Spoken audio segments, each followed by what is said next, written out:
આંધ્રાપોળ કે જે ગુજરાત આયોગ ગૌસેયા અને એનો આખો રાજ્ય સરકારનું જે બોર્ડ છે એ બોર્ડમાંથી આખી આમાં અલગ અલગ પ્રકારની ગ્રાન્ટો આપીને આનું ડેવલપમેન્ટ થતું હોય છે અને રાજ્ય સરકારનો સીધો જ કંટ્રોલ આની ઉપર હોય છે.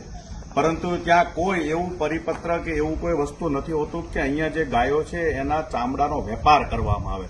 અહીંયા જે દ્રશ્યો દેખાય છે એક્ઝેક્ટ પાછળના તમારા તમે કદાચ જોઈ પણ ના શકો.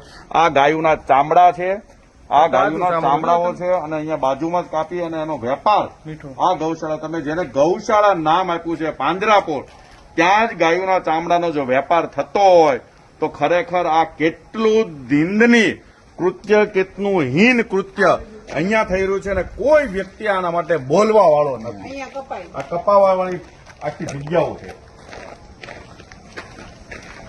લોકો ગૌ માતાના નામે અહીંયા દાન આપે છે, ધોમ રૂપિયો આપે છે, ધોમ લીલો ઘાસચારો રોજ પહોંચાડે છે. પોતાના જન્મદિવસ નિમિત્તે, પોતાની વાર્ષિક તિથિઓ હોય, માતા પિતાની તિથિઓ હોય, ભાઈઓ બહેનો કે છોકરાઓની તિથિ હોય, ત્યારે પણ અહીંયા દાન આપી જાય છે. અહીંયા પોતાના ઘાસચારો એમની સેવા માટે અર્પિત કરે છે અને એ જે સેવા પછી અહીંયા જે લોકો સંચાલન કરે છે એ સરકારમાં બેઠેલા હોય કે સરકારના મળતિયા હોય કે ભાજપ સાથે સંકળાયેલા લોકો હોય છે આમાં ઘણા ખરા.